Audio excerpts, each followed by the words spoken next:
All right, everybody, welcome to the Still don't hear show. anything. And we'll let everybody get on here. We've got a good friend of mine, Dr. John Lawrence, You can't start joining the us video because today. the host has And stopped it. really You happy to have to, introduce him. And I just want to, thank each and every one of you for being on this incredible journey with us, there. this healing journey every week.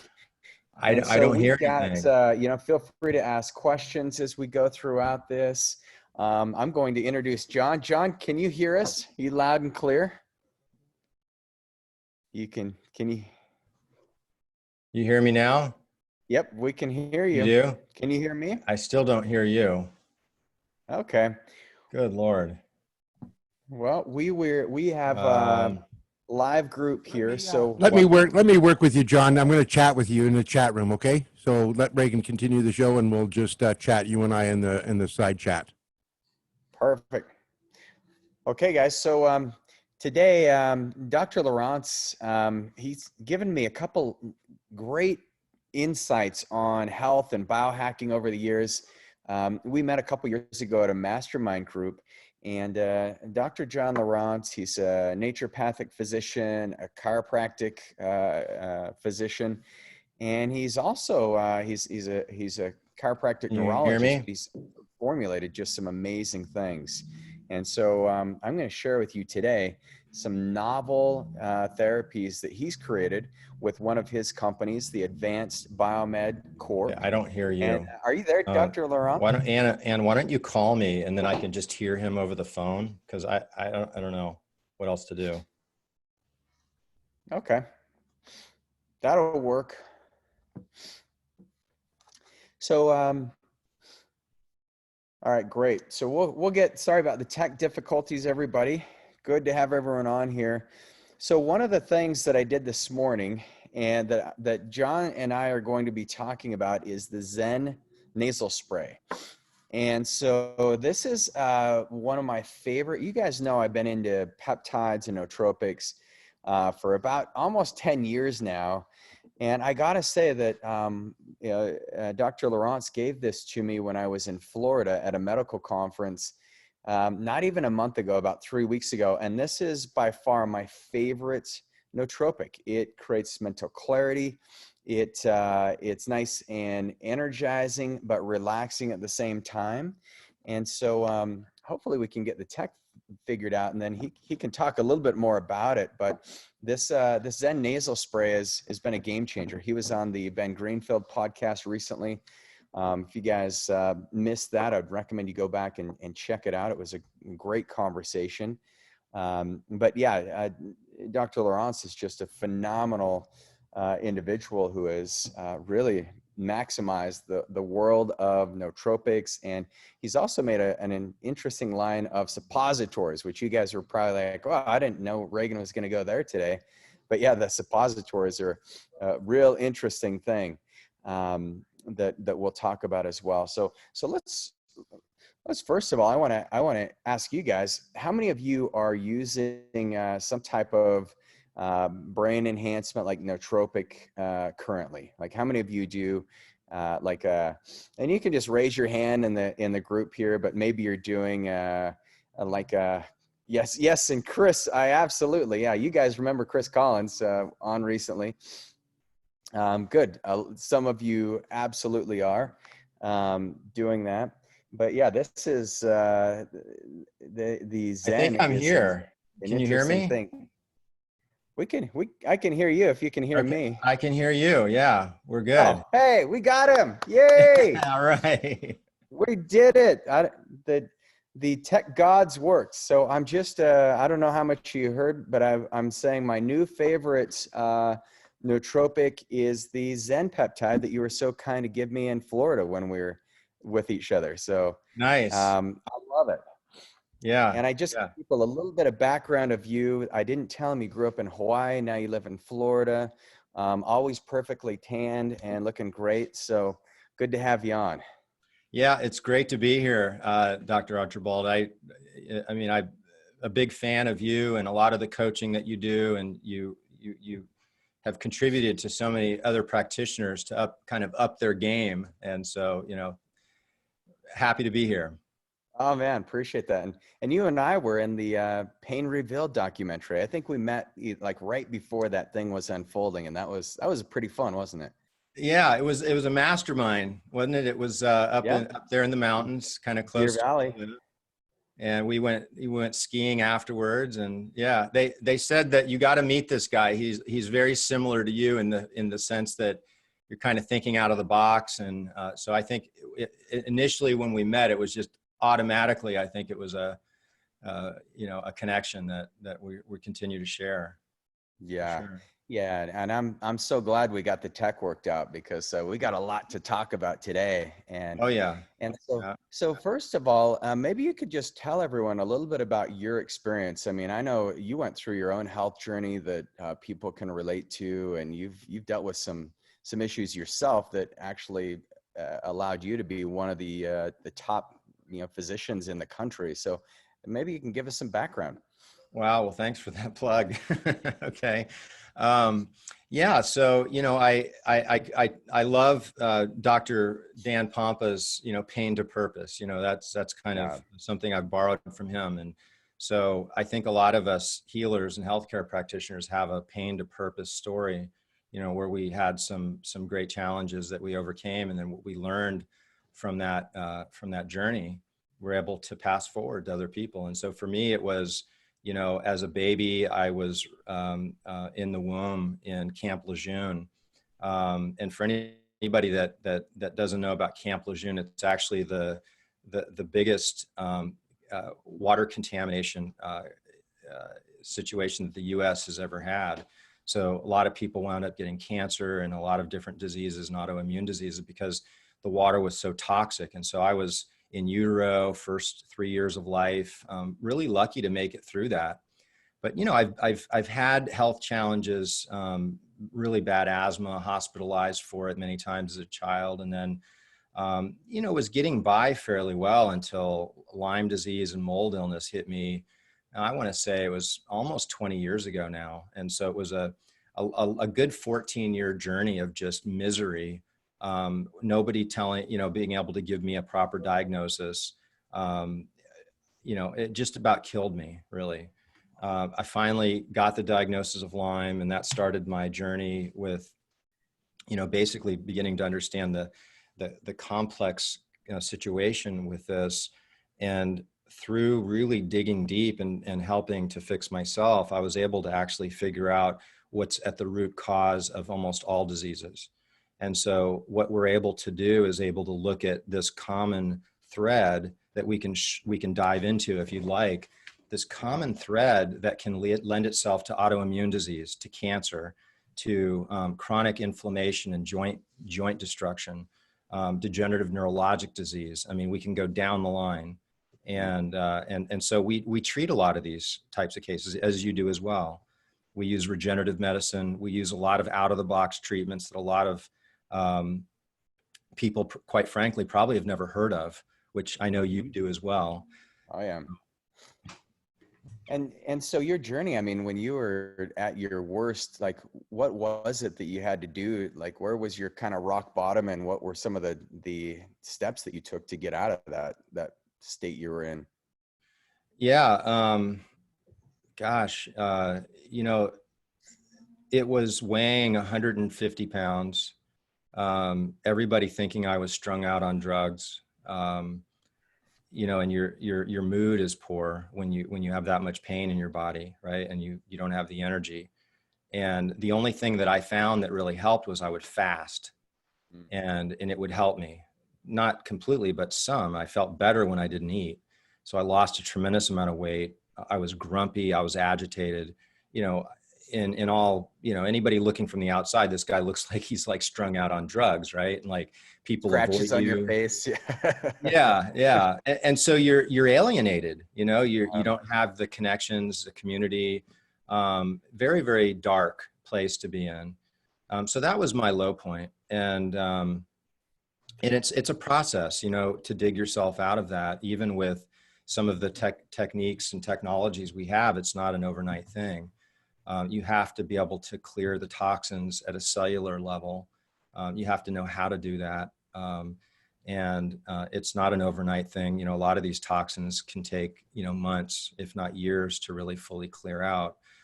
The infections, rebuilding the immune system, getting, you know, mitochondria. You know, I know you talk a lot about mitochondria.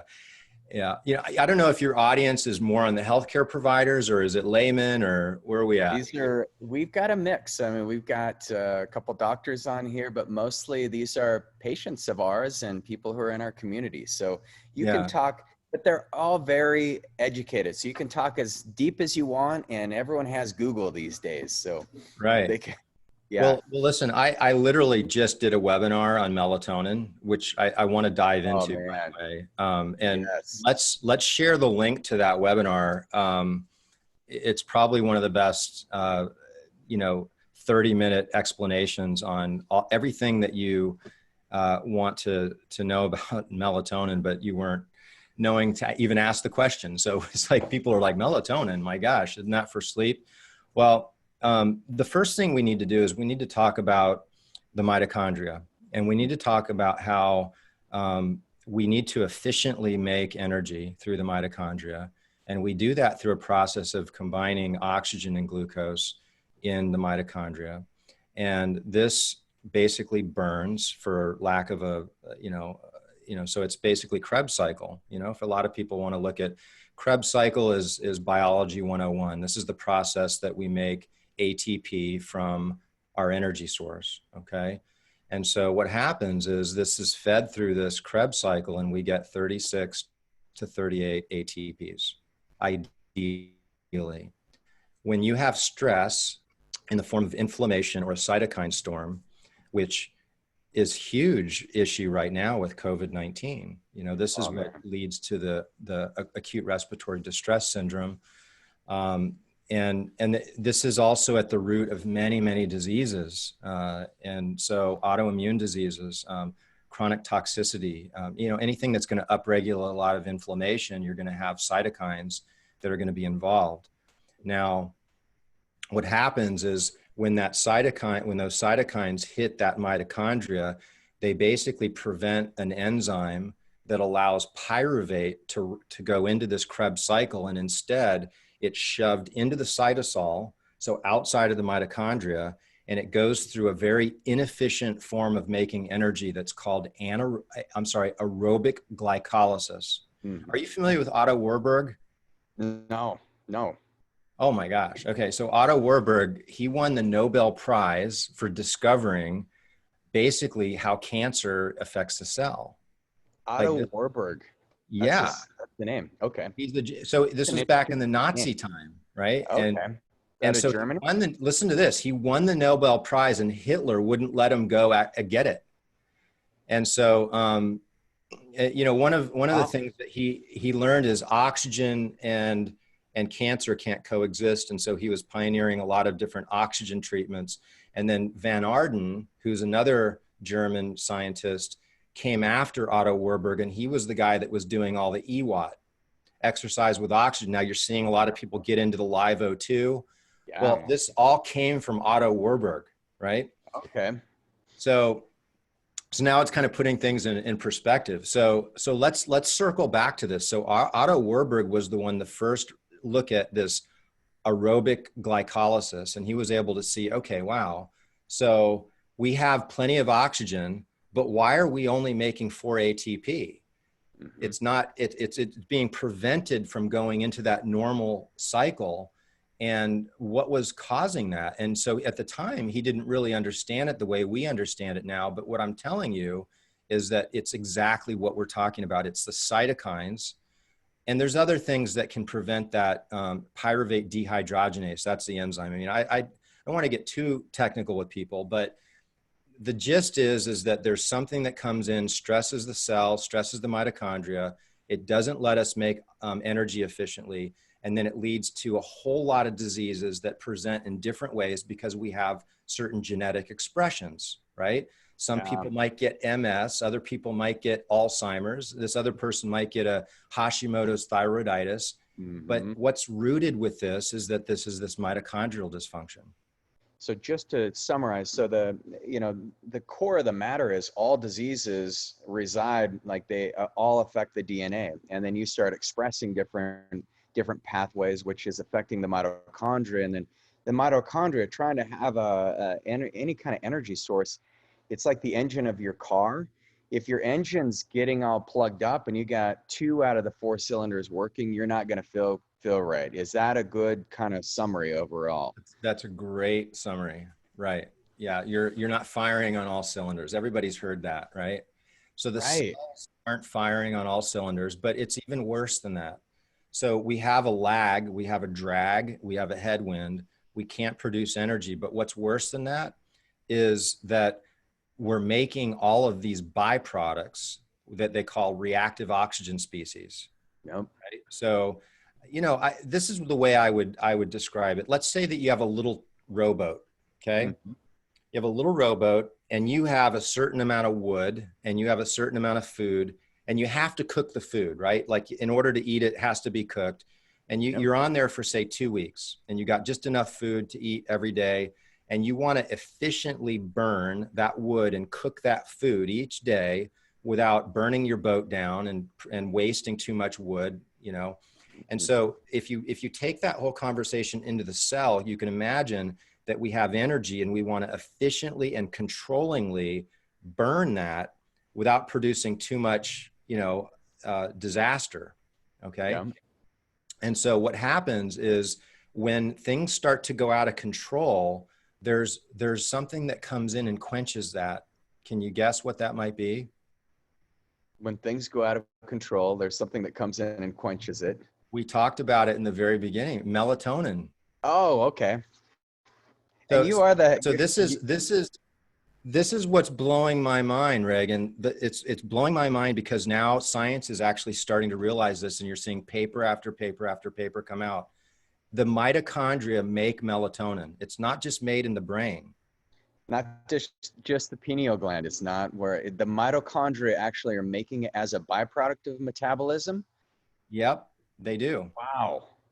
So the melatonin is made by the mitochondria specifically to come in and regulate that inhibition. So Yep. what happens is the cytokine storm comes in.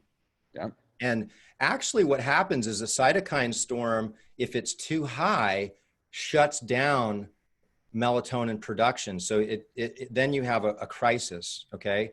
But if it's to a point where it can handle, what happens is the mitochondria make melatonin to basically control all this situation.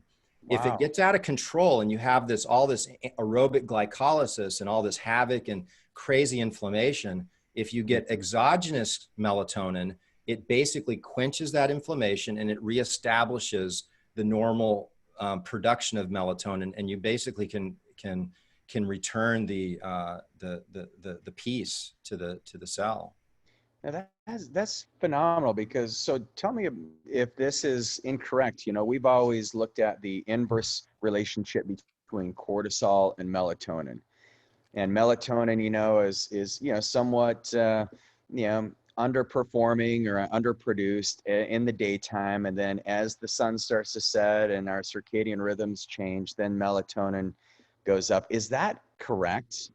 Okay, so this is the thing. We need to have two conversations. We need to have the conversation about melatonin neurologically for circadian rhythm. And Mm-hmm. then what we want to think about is we want to think about, why do we have melatonin be produced by the mitochondria? Now, this is a study that really kind of puts it in context for me. So there were some researchers years ago, they were looking at melatonin. They're like, they gave these mice melatonin. They have two groups, with and without, and they didn't see anything different. They're thinking melatonin really doesn't have much of an effect, right? Mm. But then they went one step further, and one of the ways that they stress mice is they put them in a tube with little holes in it for a certain amount of hours every day. You imagine if you were shoved in a tight tube for a few hours, it would stress you out, right? So this is Oh, how yeah. they mimic stress. So once they did that with the mice, they gave the two groups of mice, melatonin and not melatonin. They found that all of a sudden you started to see some drastic differences, where the mice under stress were able to adapt to the stress where they had melatonin, and the ones that didn't couldn't. Got it. Okay. Wow. So melatonin is really more of something for handling stress. Now, I will offer to you and to everyone listening that we're under a lot of stress right now. And we have, even before the COVID thing, we got chemicals, we got EMF, we've got all the technology for us to go, go, go, go, right? So it's like we do more, right? I'm guilty of that. I've got the cell phone. I can run a whole business off this little box, right? You're Everywhere you are. Yeah. scheduling, you're doing consults. I'm driving down the road after I'm done with work, and I've got 3 or 4 patients calling in that I'm doing consults, and I can pull their x-rays up and everything right here. Yeah. So we're running our engines too far. So we are under stress. We are that research protocol. We're in that tube. Okay. Mm-hmm. So I think it's 2 conversations to answer your question. So one of them is, yeah, melatonin is actually a stress response hormone. So it helps us mitigate stress and create more stress resistance. And but that's interesting. And so it's not all produced in the pineal gland in the brain. Mm-hmm. Some of it's made as a byproduct of metabolism. So these are all great things. I mean, this is very interesting. What are some of the precursors to melatonin? Is this made by the bacteria in the gut, or Tryptophan, in in the in the mitochondria, there's it's called there's tryptophan. I'm sorry, I'm forgetting, but it's a form of tryptophan that basically tryptamine, and it's converted into melatonin in the mitochondria. And got so it. basically tryptophan from the gut is then converted in the pineal and the suprachiasma nucleus in the brain into melatonin. Man, well, this is interesting. And so, one of the things that we look at with melatonin too is this relationship with cortisol. So, when cortisol's high, melatonin's low. Is that, maybe you could explain that relationship between cortisol and melatonin a little bit? Well, so, I mean, they spoke about this with, they're doing up towards 200 and 400 milligrams of melatonin in the hospitals now. Some of your better Are they really? hospitals. Yeah. So, and Wow. one of the benefits, especially with people that are on ventilators, is that it was very calming. So, if you've ever taken melatonin, you get kind of sedated. You don't really Mm-hmm. want that in the morning. So cortisol is the opposite, right? And so Yeah. these 2 hormones are like your primary kind of yin and yang, orchestrating that awake and then that sleep cycle. Got it. And that's interesting. So I think everyone on here has probably taken melatonin. You've created what's called the Sandman. So Dr. Lawrence is the genius as far as suppository application goes and intranasal. And so what is the benefit? I mean, when you do it using suppository melatonin versus just if you were to make an oral, like why did you make that shift? Because now I see it like, yeah, man, if the mitochondria all need melatonin, if it helps us become more stress resistant, every single human being on the planet could probably use more of this. And we're Well, sleeping less. yeah, I agree. So let's address, the elephant in the room. Okay. Is it safe? What dosage should we take? And what's the best route of administration, right? So first of all, let's look at safety. So they looked at studies with animal models, and it would have been like giving a person like you or I, 170-pound individual, 150,000 milligrams. Now, the animals got sedated, but there was no toxic effect, so they stopped the study. So I think we could pretty much assume there's no toxic level of melatonin, okay? Number 2 is, it's a hormone, right? So like we take testosterone. What happens when we take testosterone? We shut down our own endogenous production. So we Right. take exogenous hormone, and then we have the endogenous, which is what we produce, shuts down because it's a feedback loop, right? If we've got plenty of hormone, we don't need to make it ourselves. Right. They don't have that with melatonin.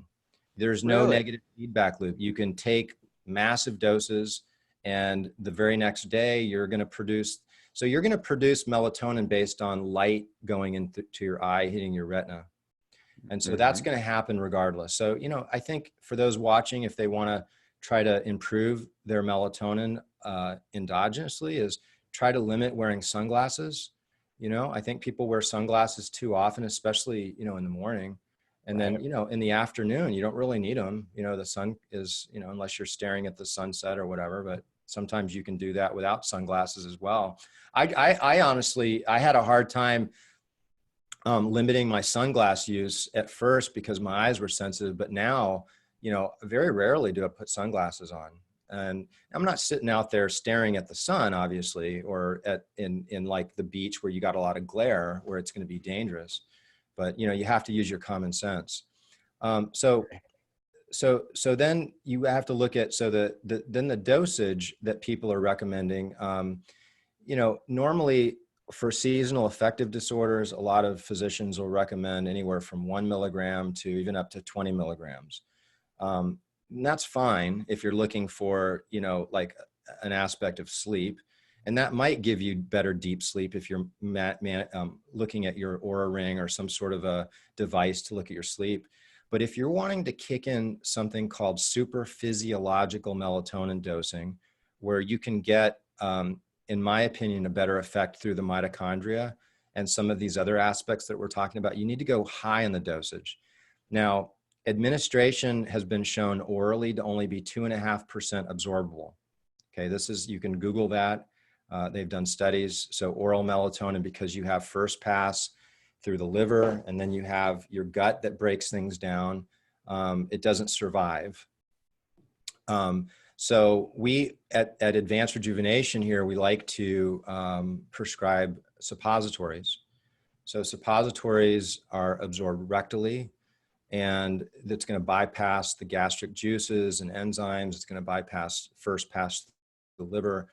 So it's going to be what I call like an IV to go. And the other benefit is that the normal release of melatonin is several hours, right? So it's hard to get an oral nutrient, even these time release, you know, they're not perfected and they're not even really absorbed. So you get a nice slow release over 5 to 7 hours with a suppository. If you get one that has a good technology for slow release, then that should work really well. Man. And it's, you know, it's simple. So people are, you know, always like, oh, that's weird, a suppository. But, you know, when I've used them, they're very simple to apply. It's, you know, I think if people just kind of get over it, it's very easy. And even if you look at the vasculature that's right around the rectum, I mean, it's like an enormous blood supply. So I love how you call it an IV to go, because literally you're getting it dripped right into your like some of the biggest veins in your body. So you're bypassing the liver, and then your blood's carrying that melatonin right to the cells. And so that's interesting. So melatonin, I like my big concern about melatonin historically was, well, isn't my body going to stop producing it? Like if I'm taking testosterone, you know, I don't want my body to get, you know, lazy on me, right? And so what you're saying is that taking melatonin does not have that same, it doesn't stop the feedback loop. It actually doesn't do any harm. It's a bit mind blowing, isn't it? I just am shocked. I think that a lot of this has been purposely suppressed. I know firsthand that there's a number of pharmaceutical companies that have been trying to tweak melatonin so that they can patent it, but it doesn't work like they just can't. It has to be exactly melatonin. Any analogs to melatonin just don't do what melatonin can do. But if you could patent melatonin, it would be the most blockbuster drug ever invented. Yeah, great for immunity. I mean, I've seen the studies with you know, patients who are in the cytokine storm and melatonin. Maybe you shared that with me. It's great for sleep. It's great for stress resistance. Great for energy production, mitochondrial function.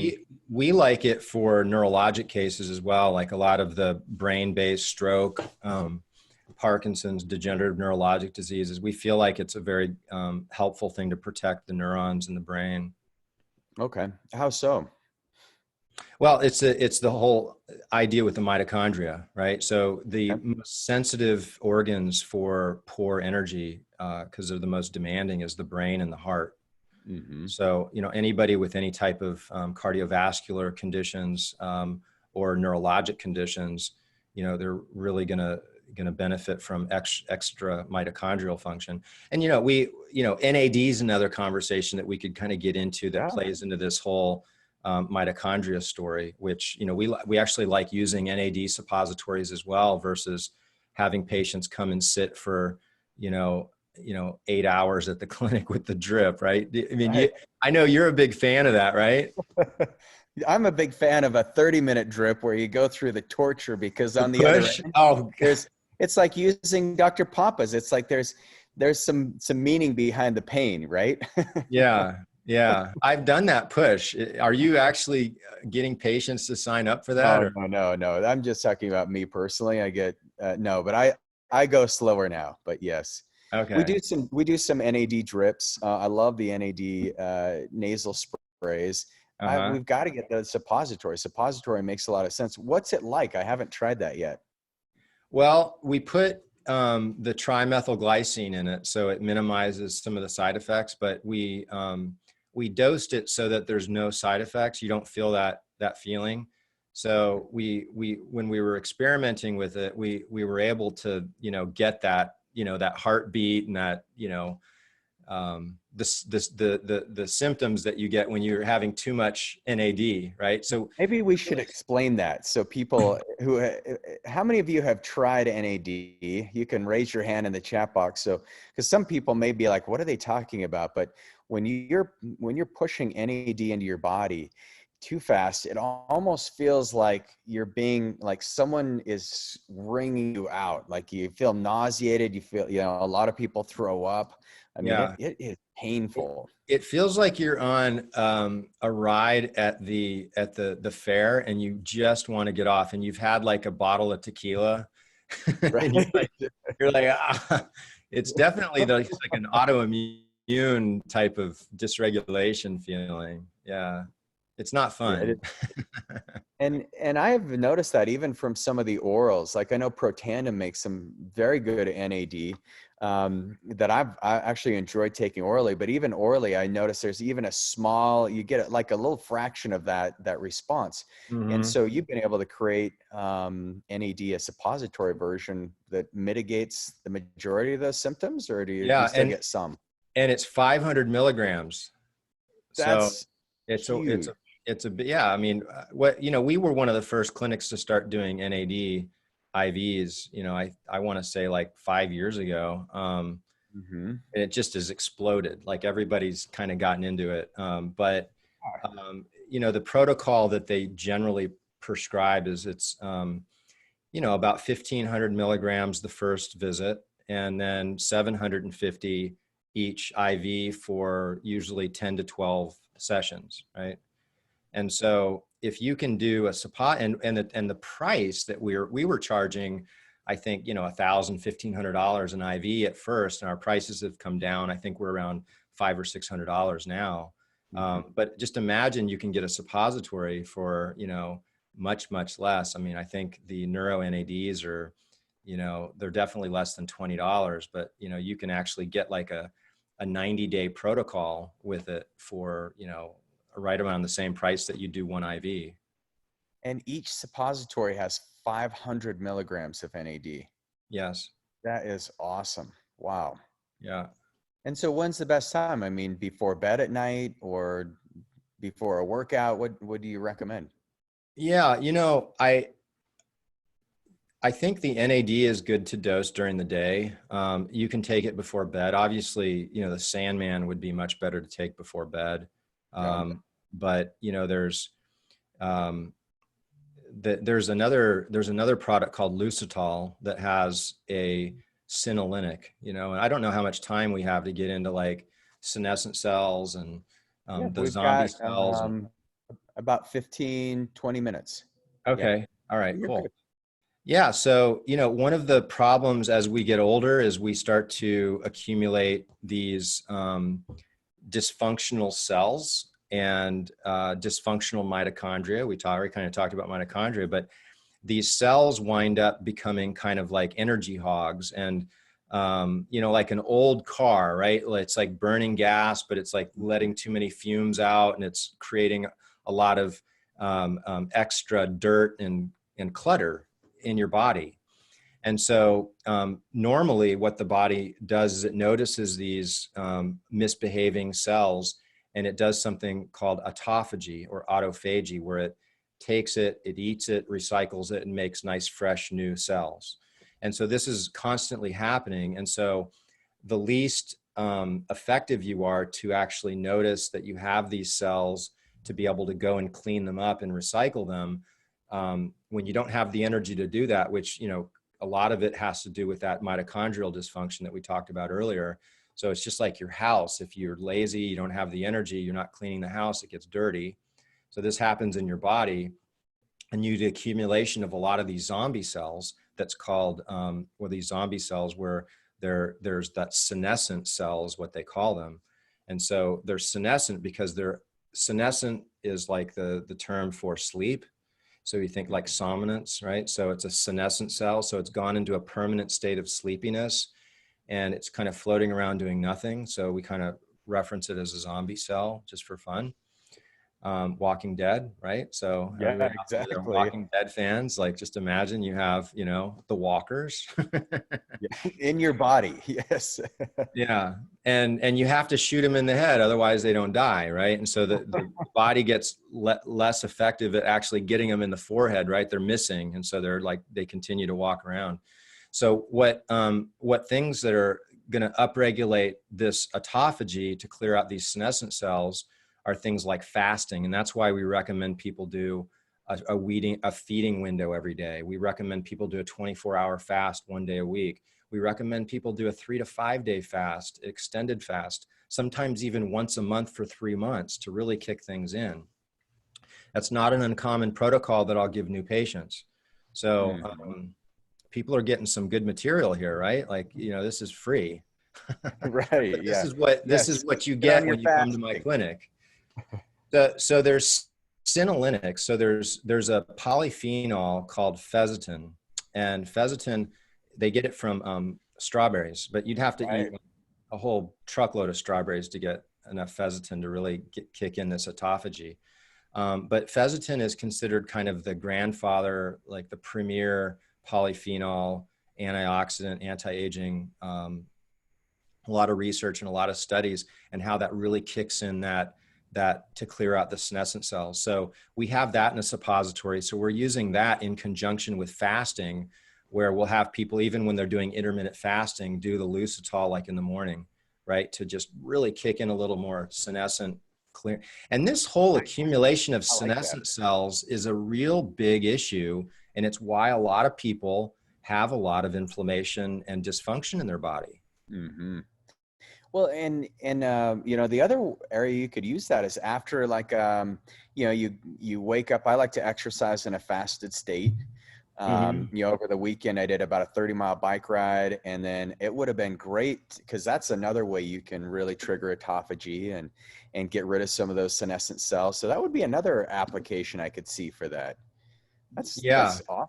Yeah. Lucitol. Yeah. Better living through science.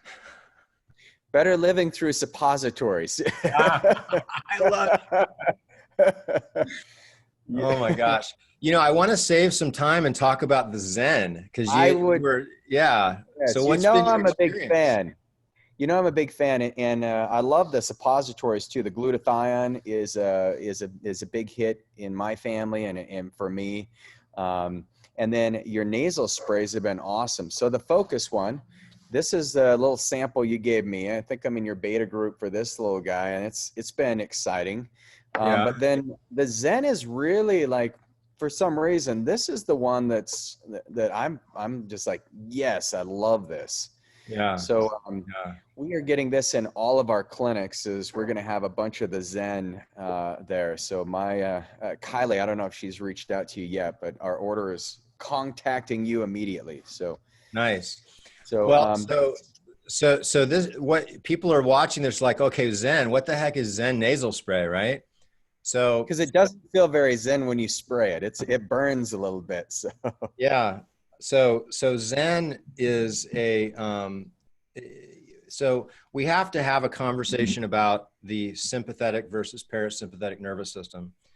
And what regulates that, you have your resting and digestion, and then you have your fight or flight, which is the sympathetic. So we have too much of the fight or flight. We already talked about why, right, in the beginning of this podcast.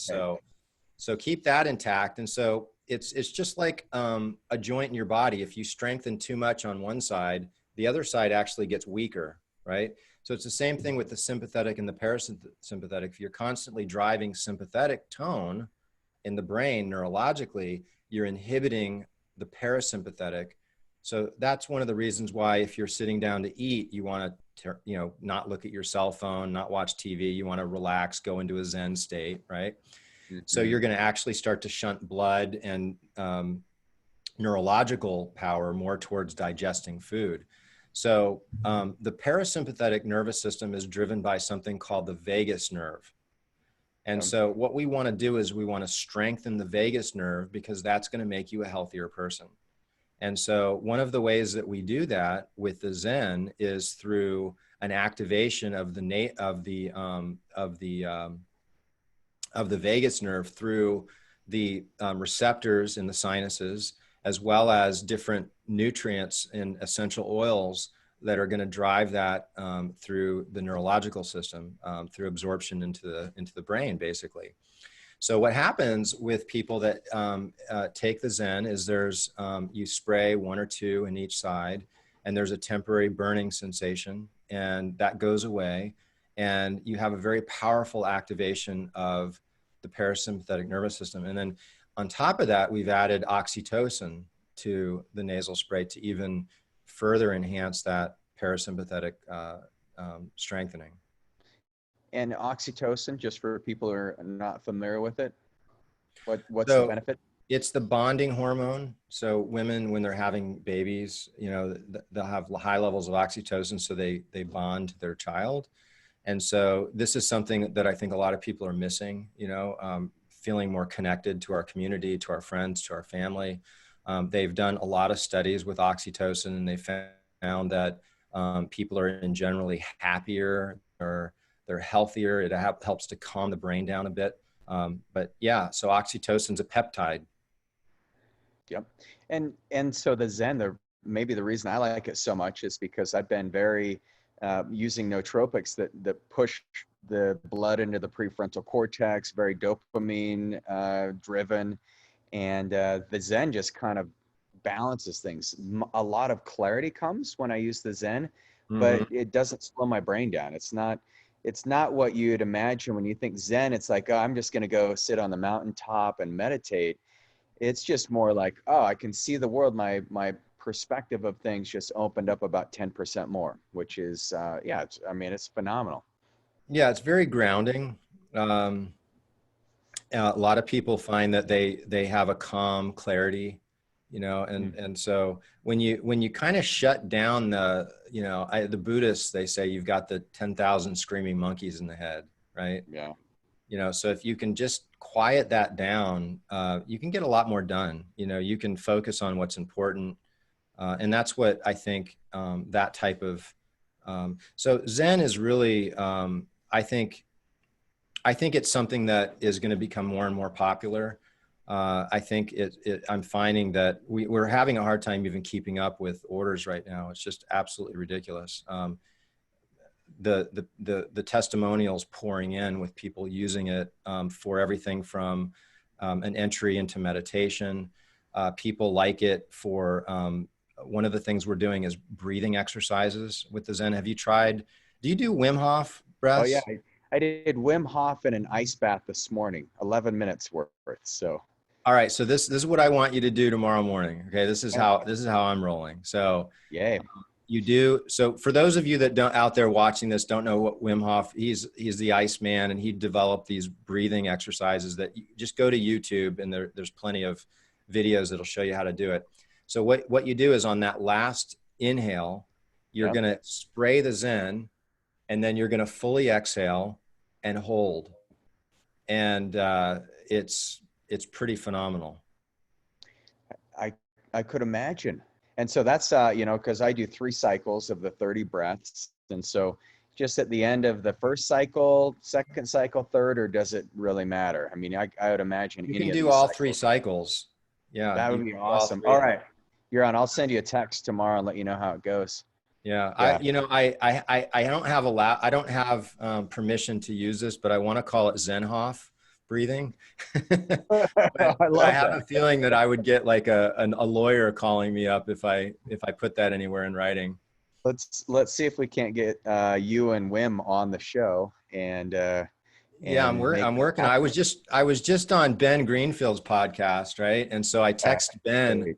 the other day. I said, Ben, we got to get Wim Hof a Zen because I love this name of this breath, the Zen Hof, and so he's working on it for me. Man, I can't wait to try that. That's awesome. So a couple questions came in. Um, would that be something to use when you're trying to heal your brain barrier? So the blood-brain barrier. That's from Kathy. Hi, Kathy. Hey, Kathy. Yeah. So I think anytime you can downregulate your sympathetics, you're going to have a healthier gut. And you're going to have a better barrier in your gut, which is going to downregulate inflammation. I'd say that the thing that you'd really want to look at for blood-brain barrier are 2 things. One is restoring your deep sleep with melatonin and also glutathione. So go online and Google glutathione and blood-brain barrier and melatonin and blood-brain barrier. You'd be surprised how many articles that correlate those as supplementation really makes a lot of sense. Maybe a combination suppository would be something to look at where you have both the glutathione and the melatonin. Yeah, Kathy, I think the Sandman would be a great one for you to try. I know Kathy, so it's Okay. yeah, let's get you on the Sandman. Man, that one when I travel, I use the Sandman. My circadian rhythms are just like reset. Yeah. It's great. Okay, another comment that came in. Hello, Dr. John. It's Jan Bennett. Hey, Jan. So great to see you. Just an FYI, I've been at East West ever since our consultation. Loving it. Thank you so much. And the information and the work you're doing are amazing. So that's great. Laura asked, what does Zen have in it? So I want to talk about just to finish, everyone likes, well, maybe, I don't know if they like it. I like the woo-woo stuff, the shaman stuff, the Mhm. Amazonian rainforest water that you have in here. And Yeah. can you So talk there's, about that? yeah, so there's 2 forms of Zen. So initially, there was an herbal mixture, and there's a tribe in Brazil, and a friend of mine who's a medical doctor is living with this tribe, and he sent me some samples of this herb, and this tribe was using this as basically like a snuff, right? And they were using it in these different rituals. And so I tried it, and it was absolutely like the Zen burns, but this was like unbelievable burning. Like it was not acceptable burning, but I did feel really good afterwards. And so, we were already in the business of making nasal sprays and so forth. So I started to kind of work on the science of taking that herb and putting it into a nasal spray, and that's basically how Zen came to be. And then we added the oxytocin, and so basically it's a blend of these sacred Amazonian herbs, very difficult to get. We only have a limited amount of it. But then I started to work on a Zen that's all essential oils. And so I really hit the research, and I started to just really experiment for many, many months with different essential oils and different blends. And I came up with what's called Zen EO, which is basically made of essential oils, but also plant terpenes. So you've got plant terpenes, essential oils, you've got the oxytocin in there. And so those are the 2 versions of Zen that we have available. Man, well, that's great. And I know one of the terpenes comes from cannabis. Is that correct? Yeah, cannabis has a lot of different terpenes in it. Right. And a lot of these, like linalool, right? So linalool comes from lavender, but Yeah. there's a lot of linalool in various strains of cannabis. And so Okay. linalool is one of the terpenes that we have in Zen.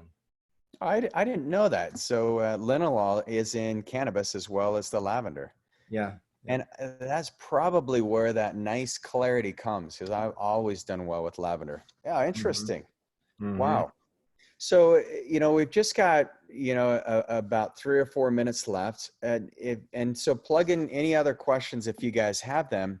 So, but maybe I've got a couple questions for you, John. So, what are you most fascinated with right now? What new thing are you working with? I mean, it seems like melatonin is like you've really you're going deep in melatonin. Mm-hmm. Oh, good. Someone else has the same. Cheryl had the same. Hey, Cheryl, is all melatonin created equal? So maybe we'll, kind of segue into that and maybe Well, you have a different answer. yeah, well, it's fragile. So if somebody makes it and they don't keep it, in refrigeration or frozen, that's the way we store ours, is if in a freezer. So if it's heated up, obviously there can be problems with production. So yeah, so you need to get it from a reputable source, and it needs to be stored properly. Yeah. And so what are you most fascinated with right now in your research? And Well, melatonin's at the top of the list. I'm having a lot of fun with the Zen, and working with a lot of people all over the world with different ways that we're using it. I think that's really fascinating. We're doing some really interesting work with intravenous ozone here at the clinic, and using different IVs at the same time to kind of vasodilate and bring the ozone deeper into the microcirculation, which I'm gonna have to show you some. We call it Rejuvenox. Actually, if you go to my website, advancedrejuvenation.us, click on Rejuvenox, and Dr. Pompa and I did a video together on this. great, I'll check it out. Okay. Yeah, yeah. And everybody can look at that too. And so Ann is, there, because we're on a live radio show right now. So they're giving us the countdown. So Ann's put in the way that you guys can check out that video. What's the best way for people to get in touch with you, Dr. Lawrence? Yeah, well, they can email us at info@advancedrejuvenation.us. We're on Instagram at what are we? Instagram. Advanced AWC. Oh my gosh, I might have to look this up. They I'm know how to embarrassed. Google. Yeah. They'll find you on there, but it's been awesome. I think we're gonna have to do another show because there's so much. You have so much depth, and I really appreciate what you've done, all the work that you've done, the cool things you've turned me on to. Appreciate your innovation, and thanks so much for being on the show today. It's been fun. Reagan, man, anytime, you're one of my, I'm a big fan of you and what you're doing, and keep it up, keep on educating people about, ways to stay healthy without drugs and surgery, right? That's what we do. Regenerative medicine. I think we're both, something we really love is actually regenerating joints and different aspects of the body through regenerative medicine versus, covering it up. Right. Yeah, so fun. Well, you're awesome, and we'll have you on soon, and I will be in touch. Take care. All right. And thanks, everybody. We'll see you same time, same place next week.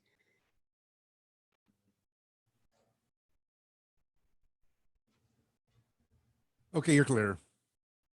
Good show, John. Okay, who's that? This is Cameron. I'm from the station. I'm the producer of their show. Oh, okay. Yeah.